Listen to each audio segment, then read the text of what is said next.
nkuko nabibatangije ushaka kumenya amateka y'umuryango uzamenya umukuru w'uwo muryango, uzamenya umubyeyi w'uwo muryango, ukazabona kugera ku bana. Iki gitabo rero Bibiliya nacyo kitubwira, kiratubwira umuremyi waremye ibiriho byose.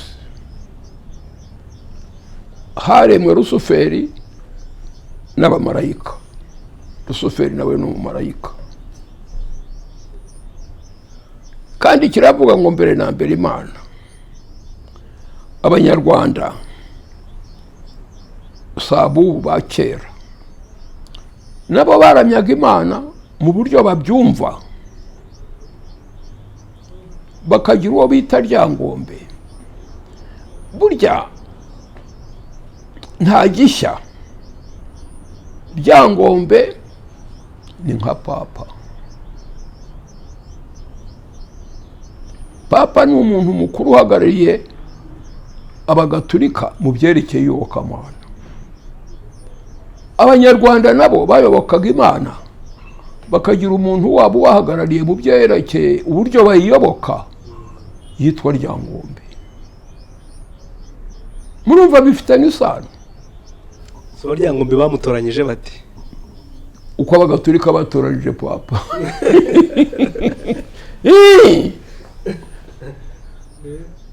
Uko abadivaniti nabo bafite uwabo, abaprotestani bafite uwabo, abisilamu bafite uwabo, bafite ibukuru iyo bajya bakajya Roma. Abadivaniti bakajya muri Washington, niho ubukuru headquarters ziri. Abangirikani bakajya muri Canterbury mu Bwongereza,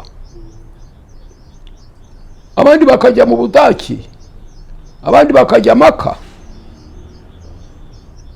Abanyarwanda nabo bari bafite umukuru wabo, bakagira n'ibukuru. Uwo ryangombe bamubaraga hamwe n'umwami,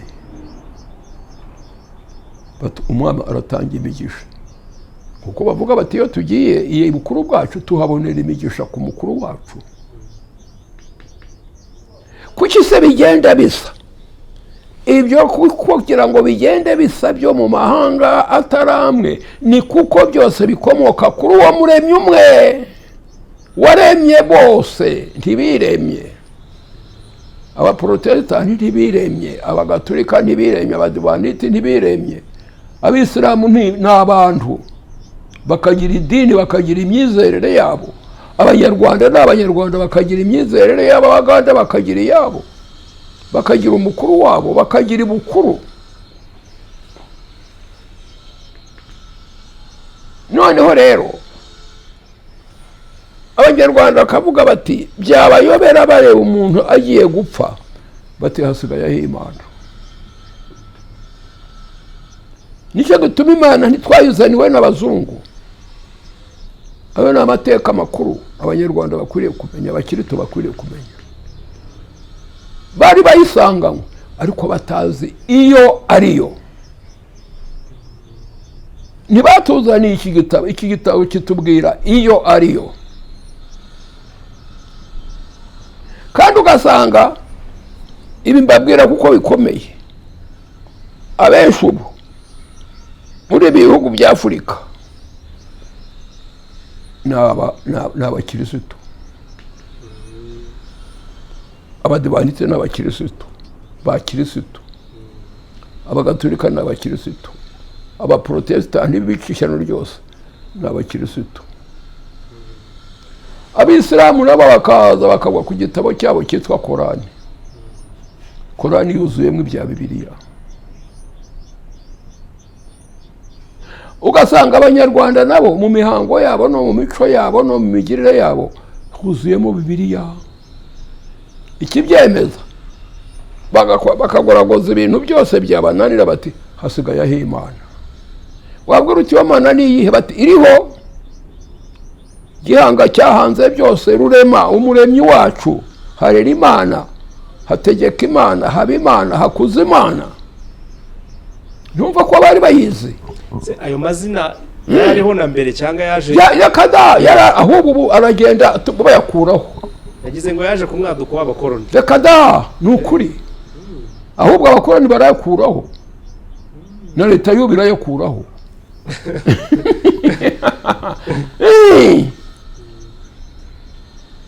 kandi ugasanga iyo mwana bavuga niyo yayindi y'abakirisitu. Bibiliya nayo ugasanga yuzuyemo ibintu by'amoko yose yo mu isi, bakazanamo ibya Nebukadinezari umwami w'ab'i Babuloni, kandi ugasanga uwo mwami yari afitanye isano n'abami b'u Rwanda. Bari bafitanye isano gute? Bayoboraga kimwe, bayoboraga kimwe, bicaga kimwe, bakizaga kimwe. Imitegekere yabo ugasanga irafitanye isano, ibitaramo byabo ugasanga birasa, imbyino zabo ugasanga zirasa, kandi biri muri Bibiliya. Ibirori byabo ugasanga bifitanye isano.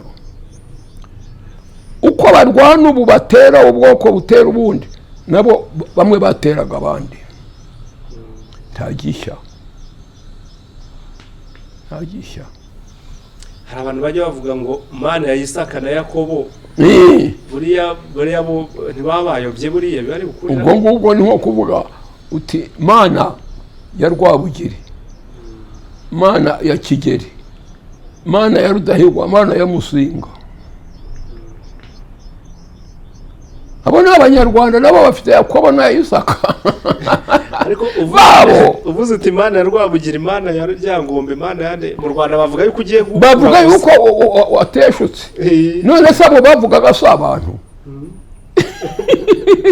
Yakobo ni umuntu, Isaka ni umuntu, Aburahamu ni umuntu. Ariko bari abayobozi mu iyobokamana. Abo nanjye nkubwiye bari abayobozi mu iyobokamana ry'Abanyarwanda. Wabitandukanye ute? Nk'umuntu uri kutwumva aha rero pastor leta yibaze pasiteri arashaka yuko twongera tukagaruka kuri ya misengere yacu ya kera. Iyo misengere yacu ya kera urasanga ifite n'isano n'imisengere yawe wiyita umukristo wari ukabita abapagani.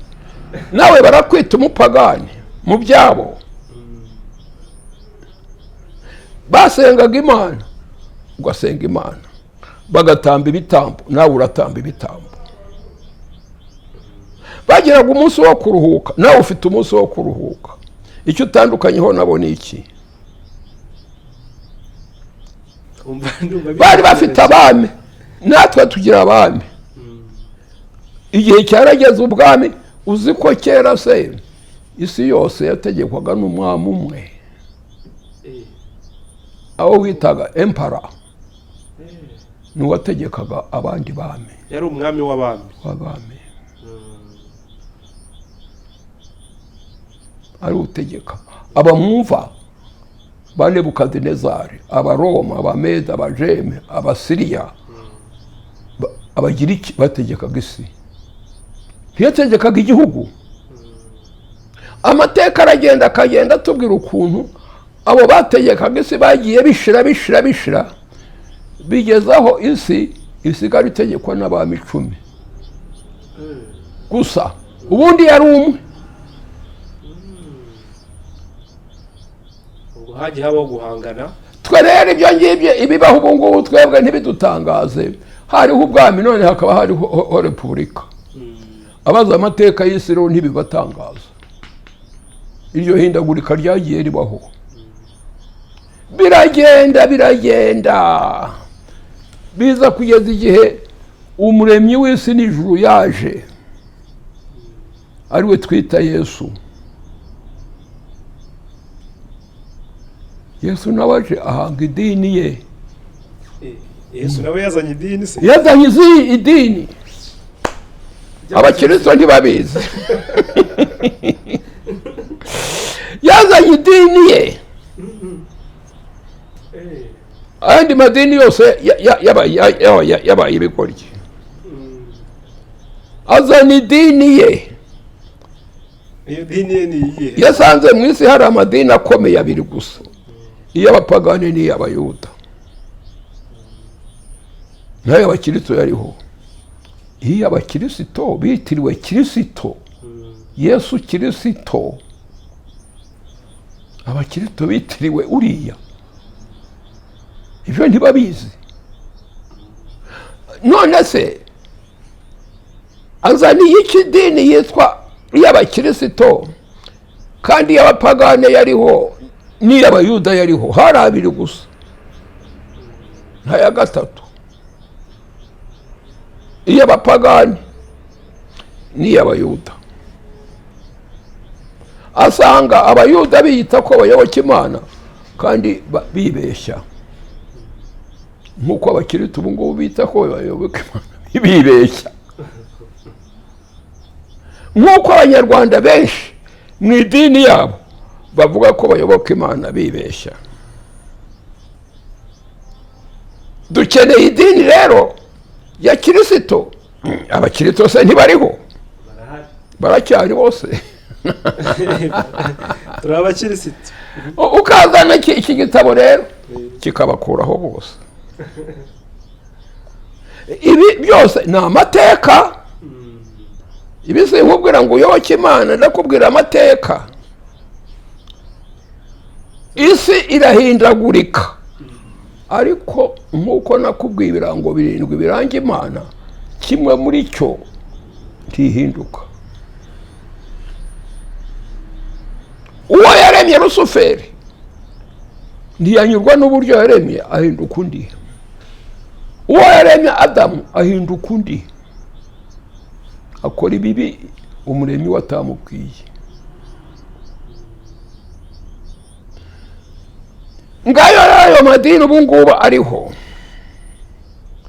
ntabwo bazi ko Yesu yazanye idini ye itari iy'abanyarwanda, itari iy'abanyekongo, itari iy'abazungu, idini ya Yesu Kristo. nicyo gituma bitwa abakristo, bagapfa kuvuga ngo ndi umukristo atazi icyo iryo zina uko ryaje rite.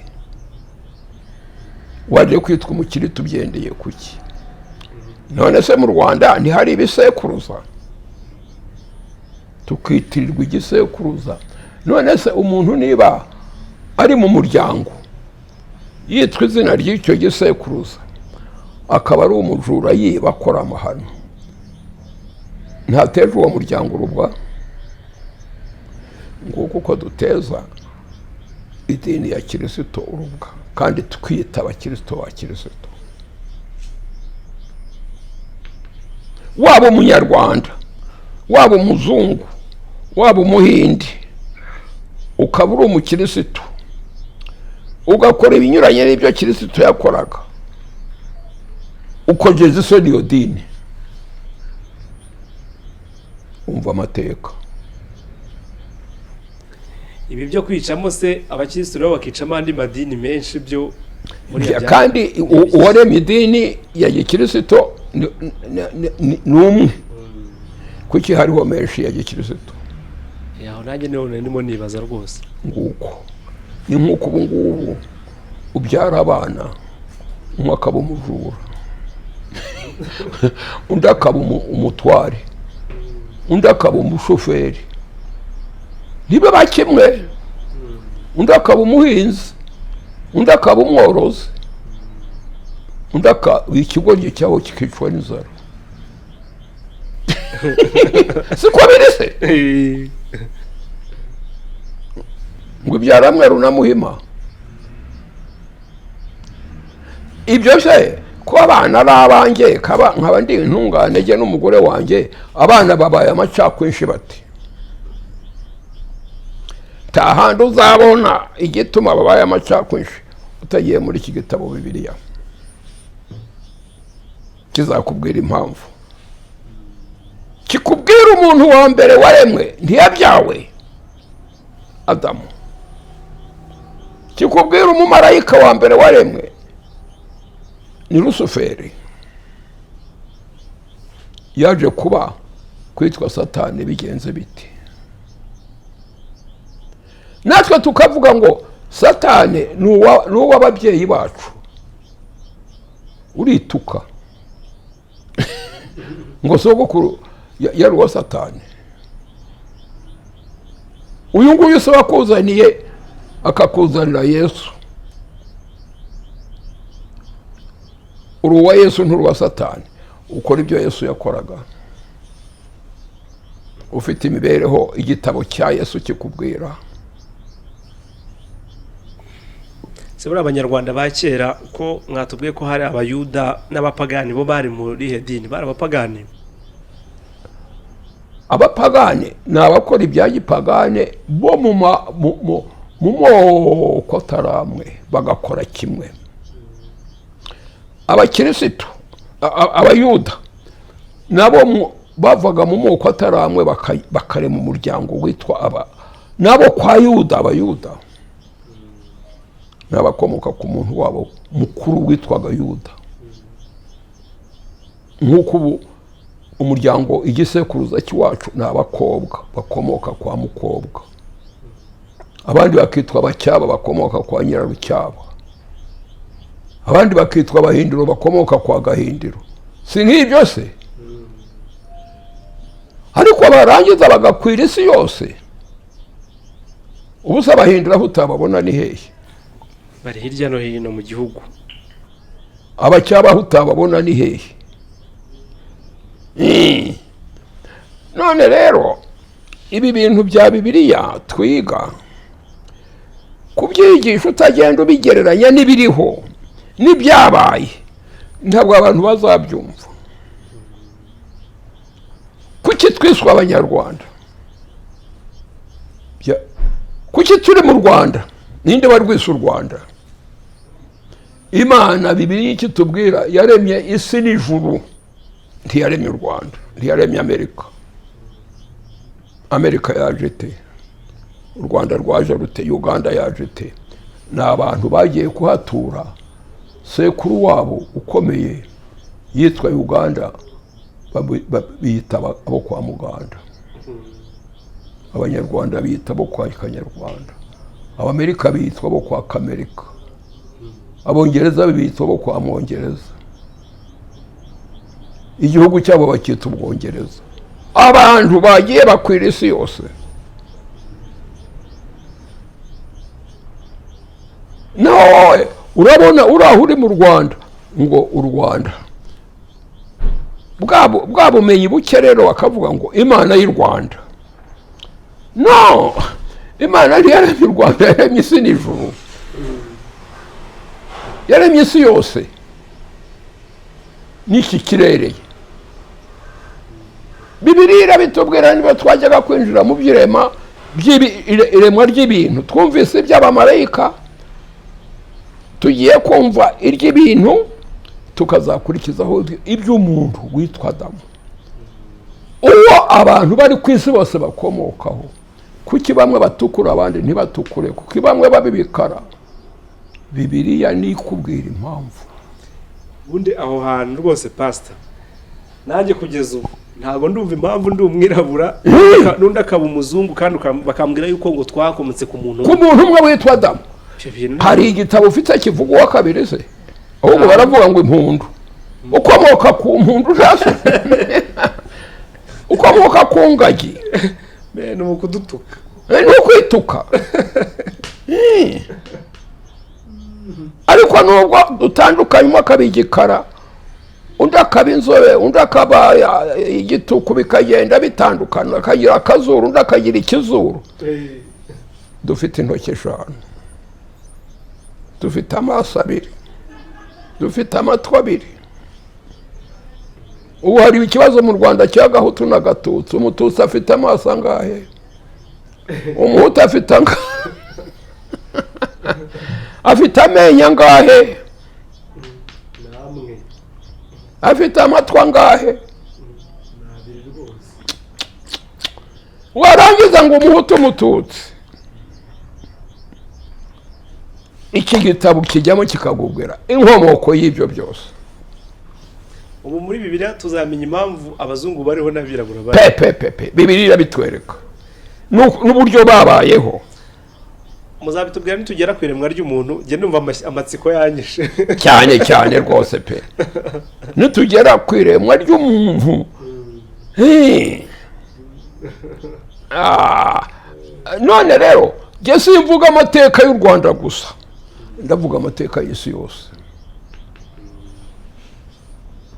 ndi very wide ndagutse ntabwo simvuga iby'i Rwanda gusa ndavuga iby'isi yose kandi ubwo buhanga nabukomoye muri iki gitabo nawe wowe uravuga iby'u Rwanda gusa akantu kangana u Rwanda u Rwanda se nirwo rugize isi ntureba yuko u Rwanda narwo rugomba kuba muri Loni aho amoko yose ahurira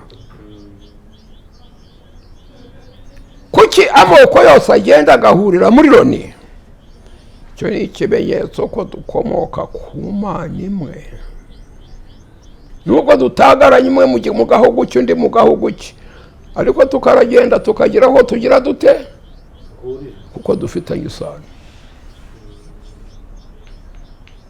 ko dufitanye icyo dupfana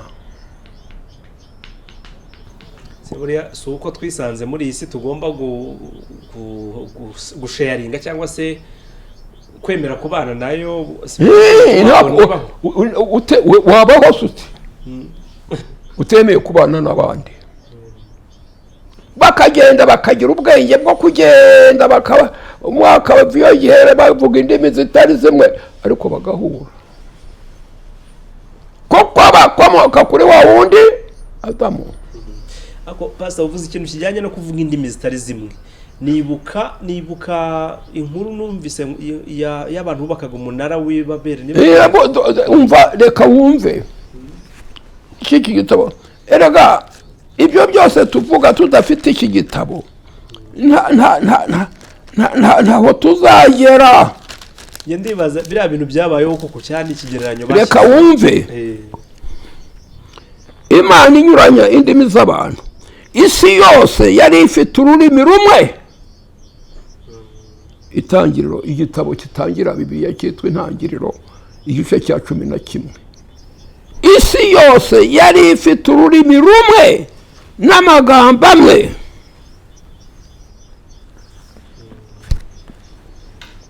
izi ndimi zabyawe n'iki n'ubugome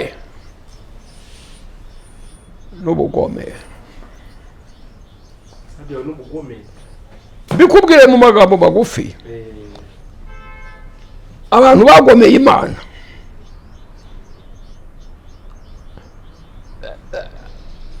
kuko ikigendeweho ni amateka y'isi ndakubwira amateka y'isi sinkubwira y'u Rwanda wowe uheze mu y'u Rwanda gusa akantu kangana urwara jyewe ndakubwira amateka y'isi nkakubwira uko isi yatangiye kubaho n'uwayiremye nkakubwira n'uko u Rwanda rwaje kubaho hanyuma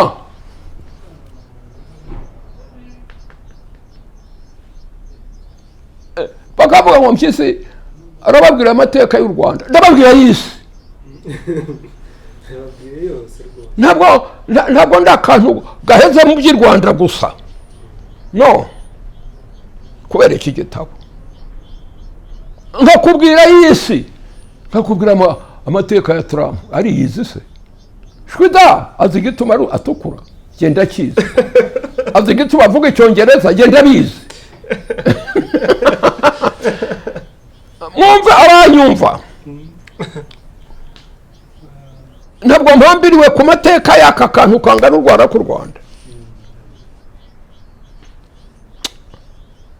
kutamenya birakanyagwa ibise nari mbizi reka da ntabwo ari abazungu babiyigishije nabikuye muri iki gitabo ngo u Rwanda ngo ni agahugu kasigaye inyuma ubu se korona Trump ntapfutse umunwa se mupfutse hora bazi korona icyo ari cyo jyewe nzi korona icyo ari cyo niba utazi korona uzansange nyikubwire Trump apfutse umunwa umukuru wa Loni apfutse umunwa mayibo bapfutse umunwa ibyo bintu wari wabyibazaho? biratangaje. Umukuru w'igihugu, umukuru wa Loni apfuka umunwa, nawe upfuka umunwa. Papa basomaga impeta ye bakabona ko babonye umugisha, apfutse umunwa.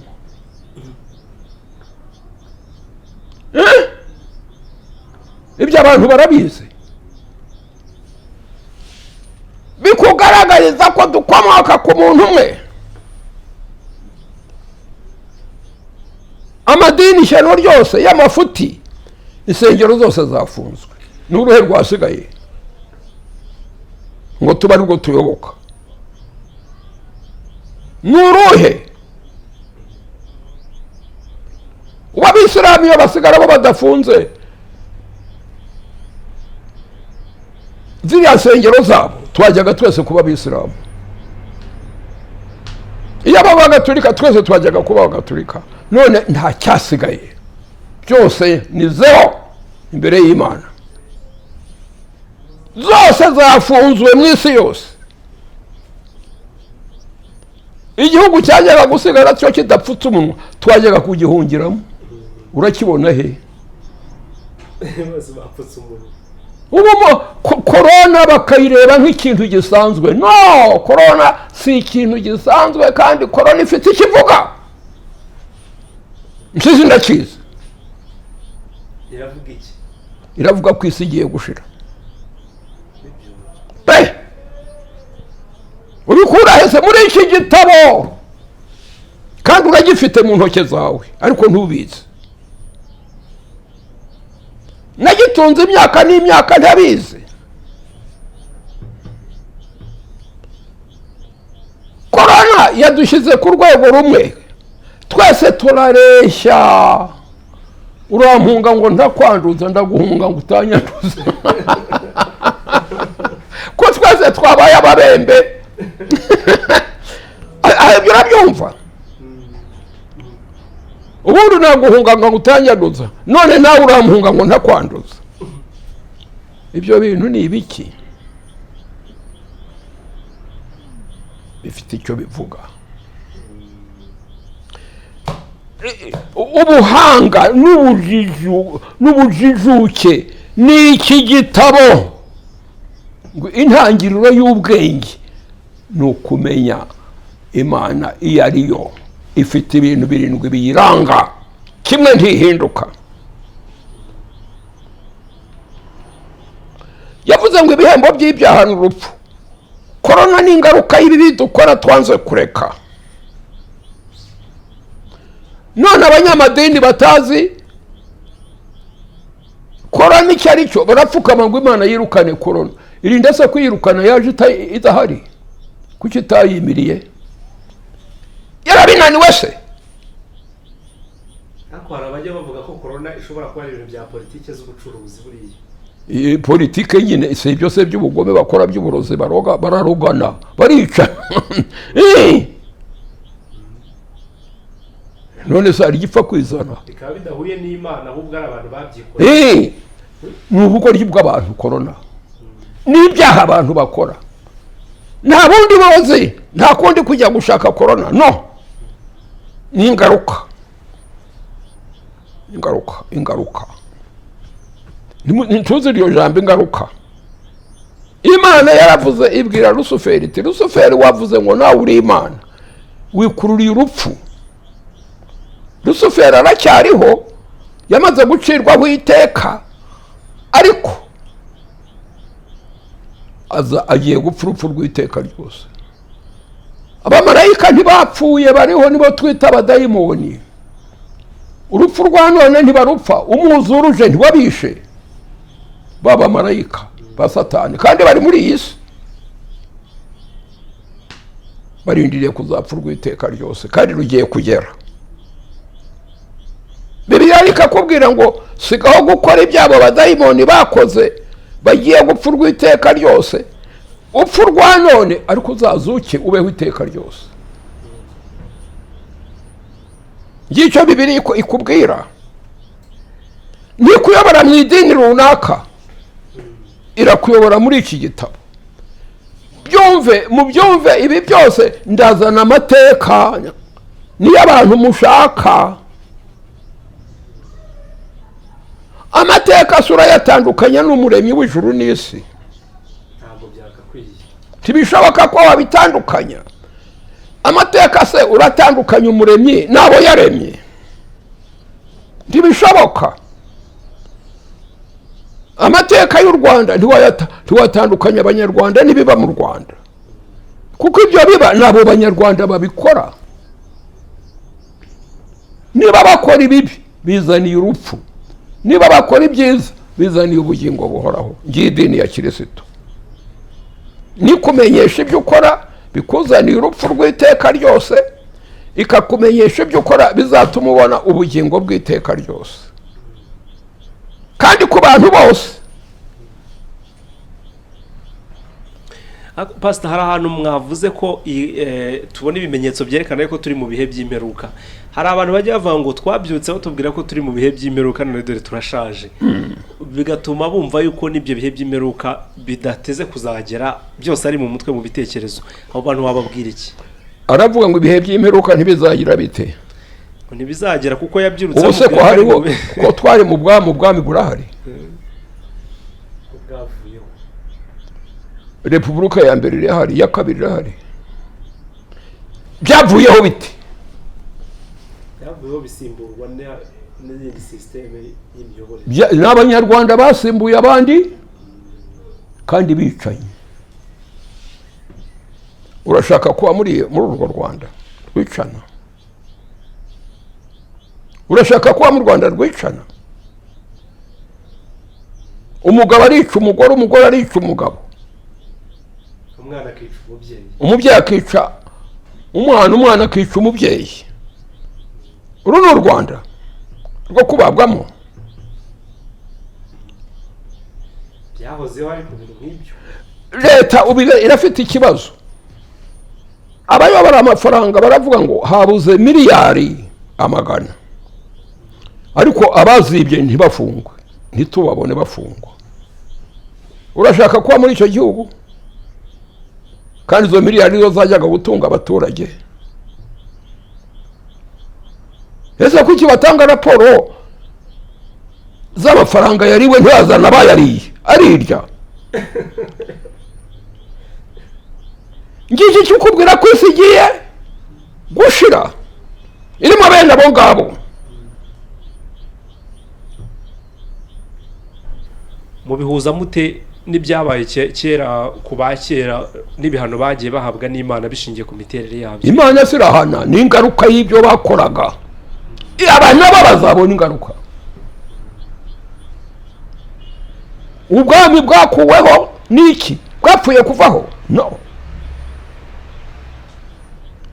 Hari ibyo tuvuga n'ibyo tutavuga, kuko n'ukwivuga. Ubuze nahaguruka nkakubwira icyakuyeho ubwami cyose. Si ukwikora mu nda. Ariko witonde, wigire kuri abo ngabo bavuyeho uko baje kuvaho.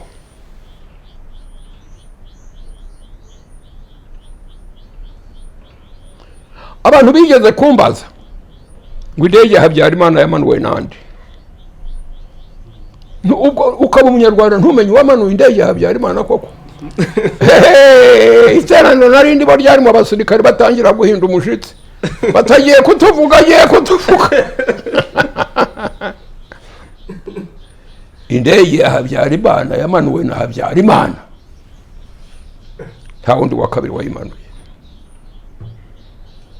Umuntu wahangaraga yagiye asezeranye n'abandi banyarwanda ngo izi ntoke zanjye ibyo zasinye nizo zizagira zite, zizabisinyura. Nguko kumanura indege kwe. Nawe rero wirinde gukora nkawe. Niyo wimanuye ngo sezeranye n'abantu kugira ngo igihugu kibeho, kandi uri mukuru, urangiye wasinyiraga iki? Kuko ntiwitaye ku bantu, ni wewe wireba ubwawe. Nawe rero niba ukora nkawe nawe indege yawe izamanuka ari wowe wimanuye. ngaya amateka undi kuva ngo amateka utavuga ibintu bigaragara bifatika. wirinde umwigireho gukora nk'ibyo yakoraga.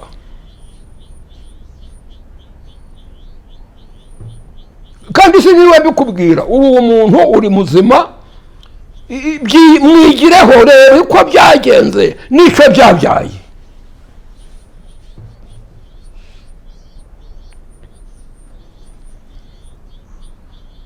niba ukora nkawe nawe ubwo uramanura indege yawe uwo ari we wese,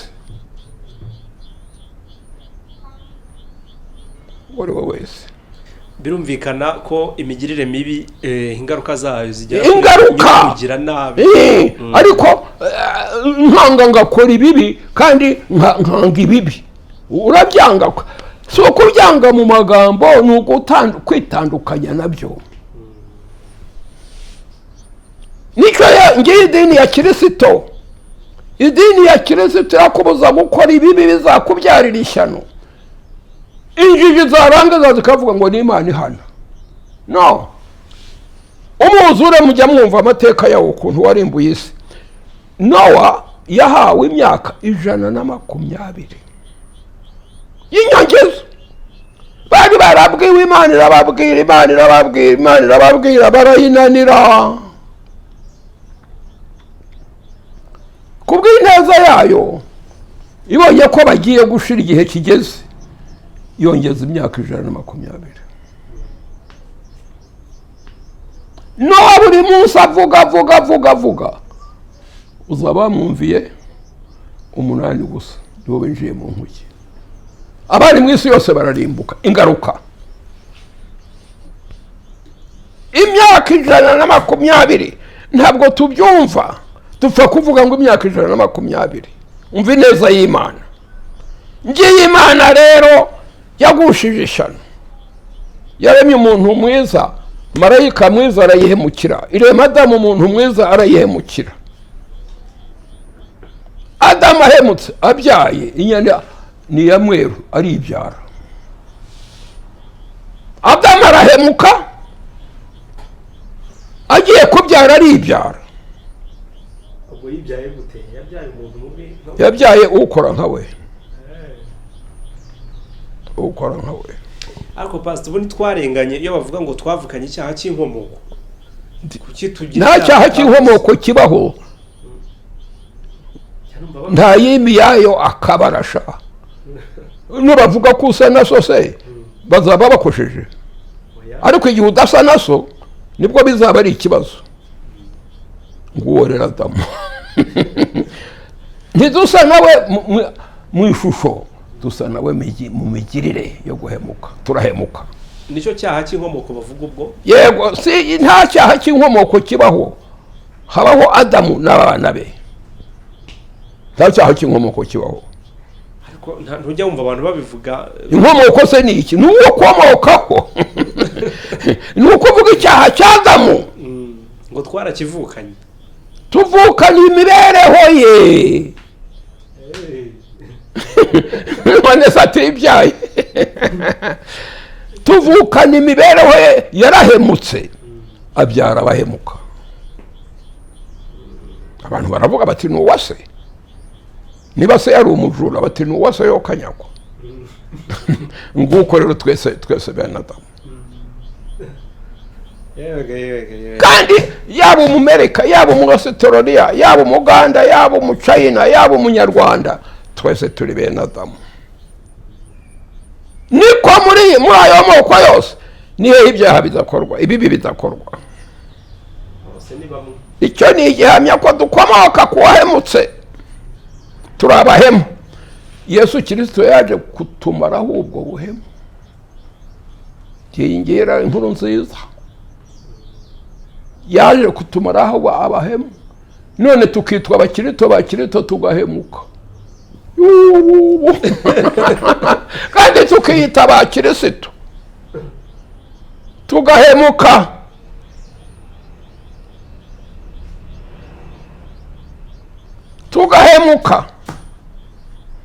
ubwo turabitsinda dute? twumve icyo Yesu Kristo yaje gukora, kandi yaje gutabara isi yose, kuko bose bahemuka, bose barakora amahano, bose bakoze ibyaha, kandi ibyo byaha ukora bizakubyarira ishyano biri muri Bibiliya, biri muri iki gitabo. Kandi ibyo byose nibyo n'abanyarwanda n'abantu bose bitaga icyaha: kwiba, kwica, gusambanya umugore utari uwawe, kwambura abandi ibyabo, amahugu, ruswa. Si ibyo bimaze isi se? Ibyajyaga gutunga abantu 1000, umuntu umwe akabyiharira,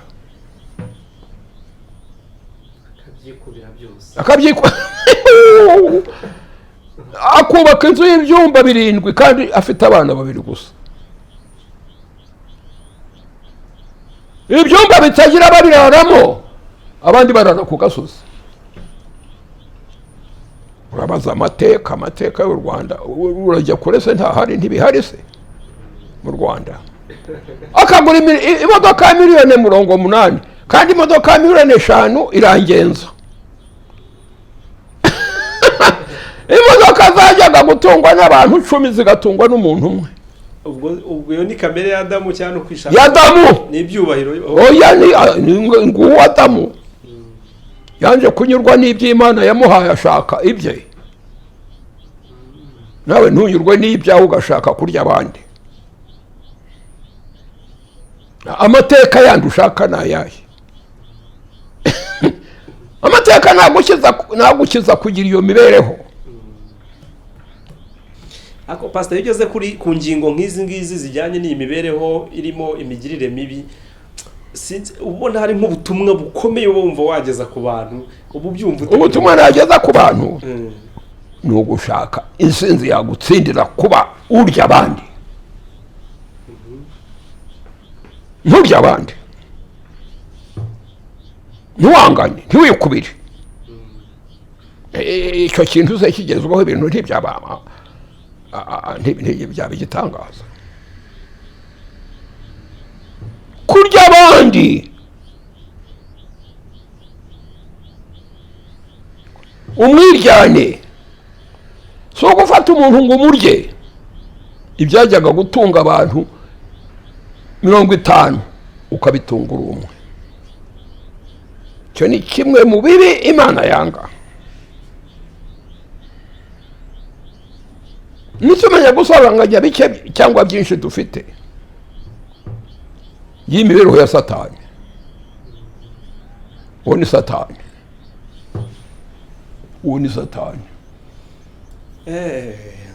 Satani kweli.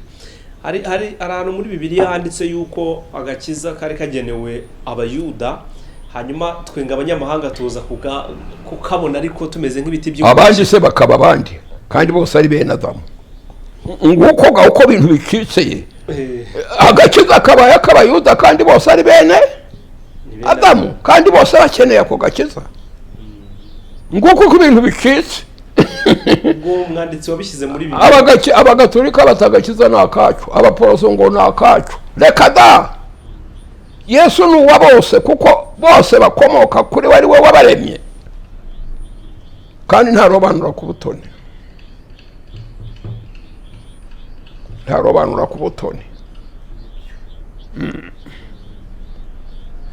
Ibi rero mbabwira, nashatse kugereranya ibi byigisho bya Bibiliya n'ibyo muvuga ngo amateka y'u Rwanda, umuco w'u Rwanda, umuco uryana.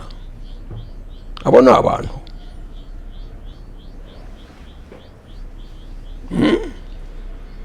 Agakobwa karizirika ku muhungu kabonye afite akamodoka keza. Bamara gushyingiranwa ati tugabanye, kandi ntacyo yazanye. Kandi ubwo yabatizwa mu izina rya Yesu. Arasezerana imbere y'Imana. Imbere, kandi bakajya gusezerana imbere y'Imana. Bakarahira. ngo zamukunda mukundwakazi nagiye kukwica. ariko n'udusore dusigaye dushaka abakobwa bafite amafaranga tukabihambiraho. Uyo ntabwo rero ushatse umugore ushatse inda yawe. Nibishira uzamurya kuko nicyo washatse ibintu ntiwashatse umugore, washatse ibintu ntiwashatse umugabo. Nicyo gituma ubu ngubu ingo nyinshi zisenyutse. Insinzi yo gutsinda rero iyo mibereho itangwa n'umuntu umwe, Yesu Kristo.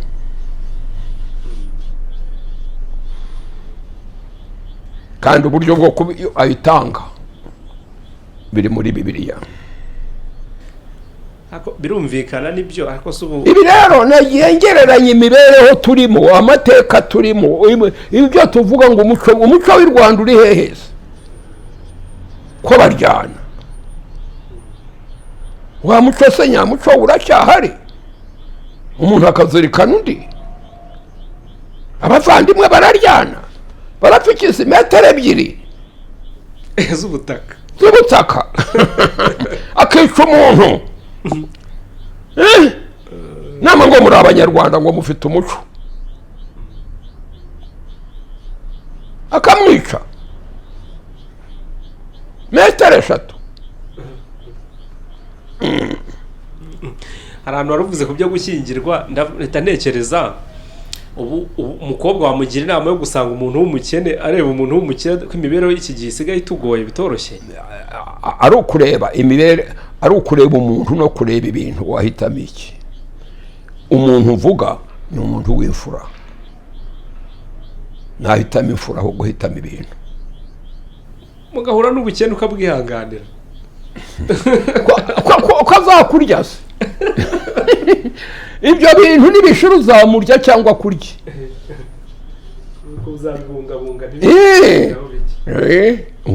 Bikadi nguga ibyo bike byibiramo bizunguka bite kandi birimo ubujura, birimo icyo gitekerezo.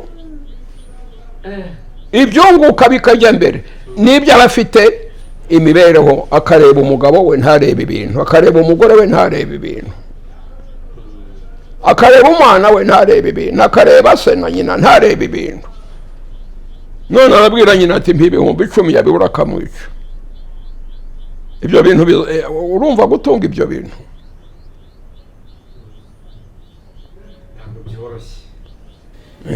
ntabwo byoroshye. Ndabona mu biganiro twagiranye ntitwagarutse cyane no ku bijyanye n'irimwa ry'ibintu nk'uko.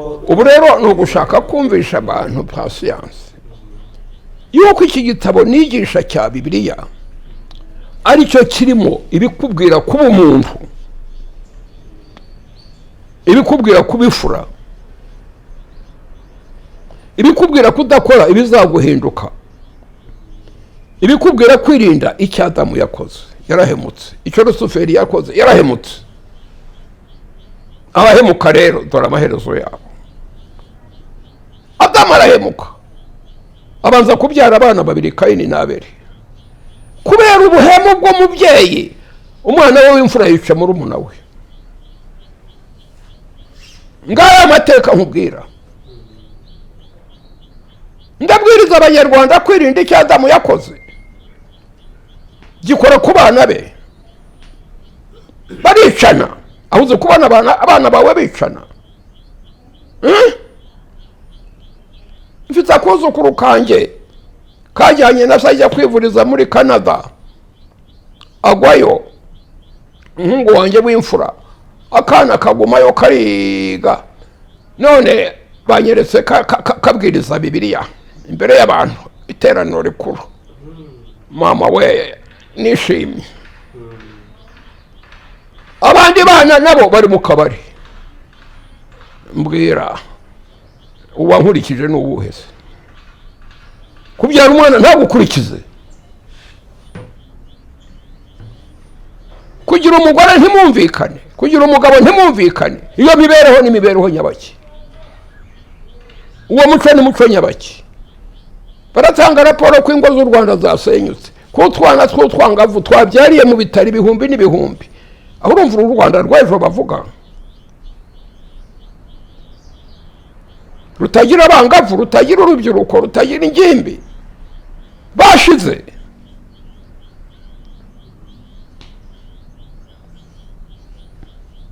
Korona irabihuhuye, isi igiye gushira.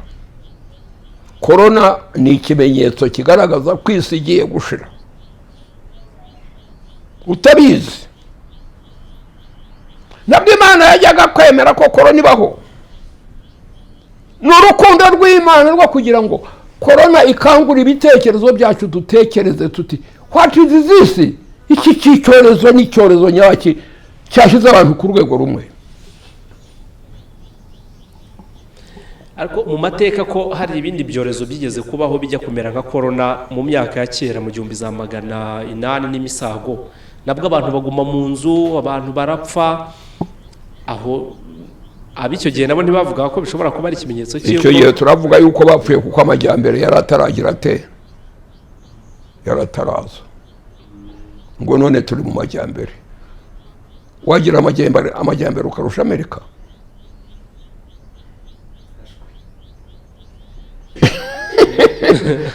None korona yapfutse umunwa, bambe Amerika yapfutse umunwa na Afurika ipfuka umunwa. Urabyumva?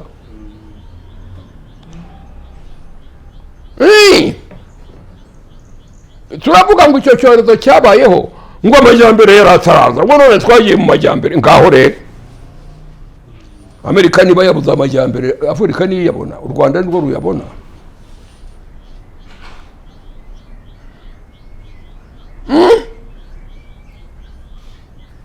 Kuko abategetsi ubu byabashobeye, baratanga itegeko none ejo bakarihindura, kuko nibarekeraho abantu bagapfa, abantu barabahinduka. Nibatanga itegeko rikomeye, abantu bati turapfuye.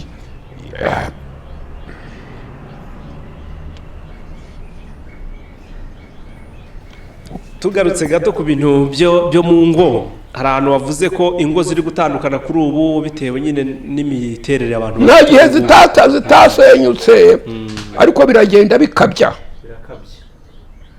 Nk'uko ibyo byorezo bindi byazaga, abakomeye bagiraga uko birinda icyorezo, abatindi kikabahitana. None korona ijojora. Umukire arahunga umukene, umukene arahunga umukire, umukire arahunga umukire, umutindi arahunga umutindi. Ye baba we, urahungira hese? Ibyo by'ingo nari mvuze, navugaga nti hari abantu bavuga ngo Satani yanga urugo, ngo niyo mpamvu ngo ingo ziri gutandukana cyane. Satani arabesherwa.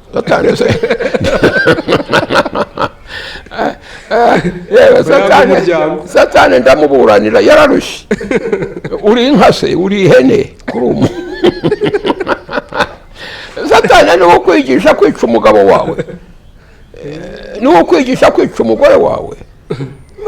Satani bagakora amahano barangiza ngo Satani. None ubu kuki bari gutandukana cyane? Ni igihe kigeze, ni igihe cy'imperuka. Ubu turi mu minsi y'imperuka, umunsi rwo ntazi, ariko nzi ko turi mu minsi. Iyi minsi igiye kuzana umunsi, ndebe uko muzabigira umunsi wageze. Umunsi ubu turi mu minsi y'imperuka, aho twatabaye umunsi utaragera, umunsi finished, bikarangira byose. Umunsi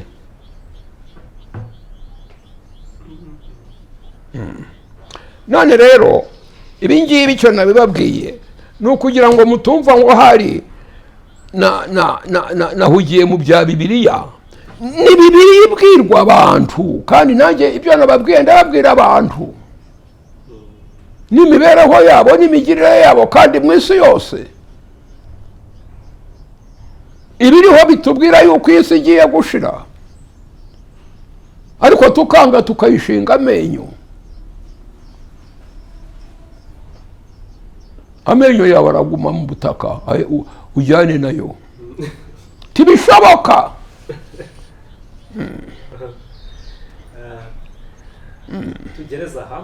Tugereza aha ngaha, tuzakomeza dukungukure Bibiliya aho twari tuyigereje, ariko ni ukugira ngo wumve iki gitabo nkubwira cya Bibiliya kirabwira abantu, kirabwira abaturage b'isi. Abandi ngo ni Bibiliya ni iyobokamana, n'Imana bayiyoboka se, n'Imana n'umuremyi n'ibiremwa byayo na bene Adamu nibibwira bakanga ntibumve. Abandi ngo Bibiliya ngaho zana ikindi gitabo cyaguha ubwenge nk'ubwo ngubwo, zana ikindi gitabo kikubwira ko hariho ururimi rumwe n'uburyo indimi ishyano zabaye. Bari biyemeje abantu bo muri icyo gihe cyo ku munara Babeli ngo batere Imana ku rurembo rwayo mu ijuru aho iri, ngo bayibaze icyatumye irimbuza ababyeyi babo umwuzure. Kandi uwo mwuzure kurimburwa nawo niba bawukuruye, ibibi bakoraga banze kureka. Ako pastor hariya kuba yaramubusanyije indimi ikabaha indimi nyinshi, urasi ikimenyetso kigaragaza yuko ushobora kuba yari yatinye yuko bayigeraho koko. Bajyaga kwigeraho bayireba bagapfa, ni neza yayo. Byari gushoboka ko bayigeraho buriya. Si umuntu se, umuntu iki gitabo kirakubwira ubuhanga ukuntu umuntu yaremwe, yahumekewe mu bwonko bwe ububasha bwo kumenya, gutekereza, guhitamo mu mudendezo, akishyira akizana. Bajyaga kuyigeraho, ariko bakagira bate, bakaba bizaniye urupfu rw'iteka ryose bagashira. Ubwiza bwayo ntiburebwa n'inkozi y'ibibi.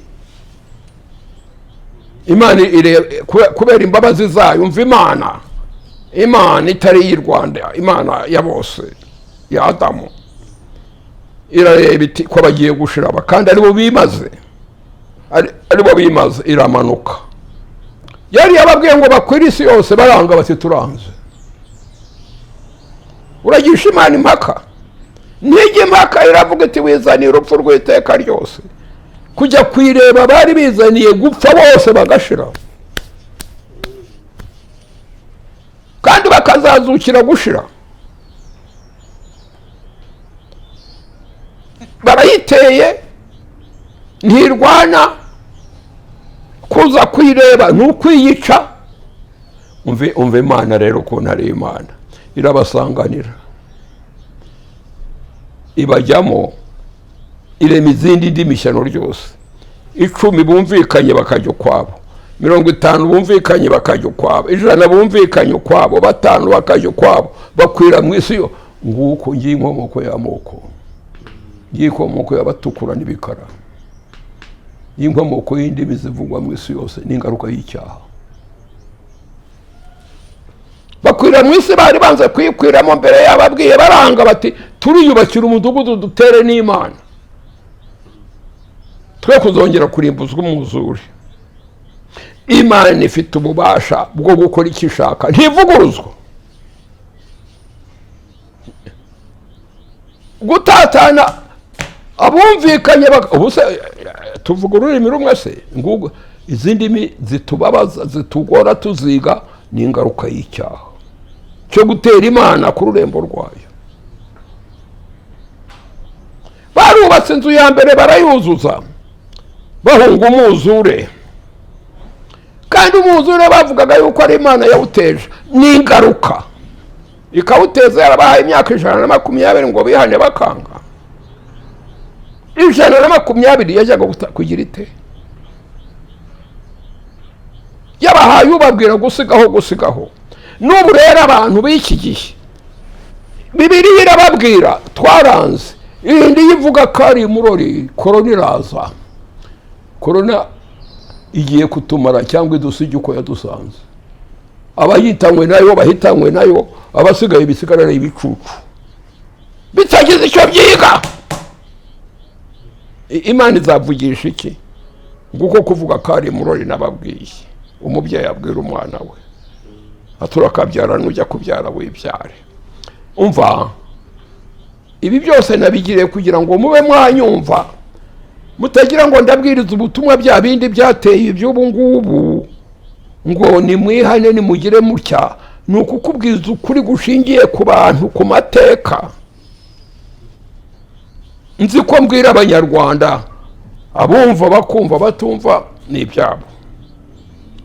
Nicyo nashatse gusobanura. Ubu ntacyo nigishije cya Bibiliya cyo, ariko byose ni Bibiliya, ni Bibiliya. Ngo kuko ngiye inkomoko y'indimi ni ingaruka y'icyaha, ngiye inkomoko y'agakara, y'agatuku, ngiye inkomoko y'akazuru na kizuru.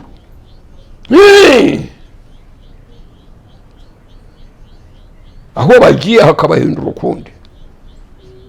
Yesu agiye kuza azane ubwami bwe. Isi yategekwaga n'umwami umwe kera, n'ubwoko bumwe, n'ubwoko bumwe, umwami umwe, ubwoko bumwe. Ariko biragenda bishira kugeza ubwo na ka Rwanda gasigara gategekwa n'umuntu umwe kangana urwara. Siko byari biri kera. Imana igiye kuzana ingoma yayo, izaba ubwami bw'umwami umwe, Yesu Kristo watsinze Satani.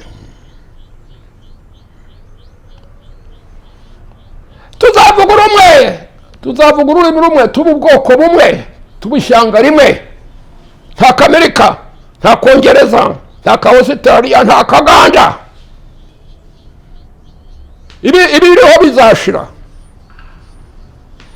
ibi turimo bizashira. Ibi ngibi igihugu gishyamirana, ikindi bigiye gushira pe, gushyamirana gushire, kuryana bishire, umwiryana ushire. Wa wundi wamenyeye kurya abandi ntazabayo, ntazabayo. Ukagura imodoka ya miliyoni 5, izindi miliyoni 30 zisigaye ukareka abandi nabo bakagura akamodoka. Wabyemera se? Ukubaka inzu twumba dukeya kuko ni wowe n'umugore wawe n'umwana umwe cyangwa abana babiri. Icyo kizu cy'ibyumba cyano ryo, kandi ukagira ibizu 4 5 binini bingana ibyumba 30. Muzabikodesha, ntuzi yuko hari igihe utabo gusa muri korona uzabona bo kubikodesha. Aragaye uko ibyo wibwira ntabyo bigiye gushya. Ibyo urundanya bigiye gushira nawe ushire. Ngerera aho ngaho tuzakomeza mujye mwandika ibibazo mutubaze, mubaze. Arabaha telefone ye, pasiyansi ni yanjye, maze mujye mubaza musiganuze. Ni ikikubwira agakiza kawe. Mana igira neza, turagushimye cyane kuko wadufashije. Ibi byose turimo no kugira ngo Nyagasani abantu bawe bakire, be kuba nk'abo kwa Nowa bahawe imyaka 120 kabimfabusa, hakaroko ku 8 gusa. Imana ntihinduka, ntabuzajya mu nkuge ataretse ibyaha bye. Nawe agiyemo kereka Nowa n'umuryango w'abantu 8 gusa, abandi baragenda. Wagize ngo Imana ni umuntu ntihinduka, icyo yavuze ni cy'ukuri. Ngaho Nyagasani dufashe kugira ngo umugambi dufite wo gufasha abantu ngo bumve bamenye,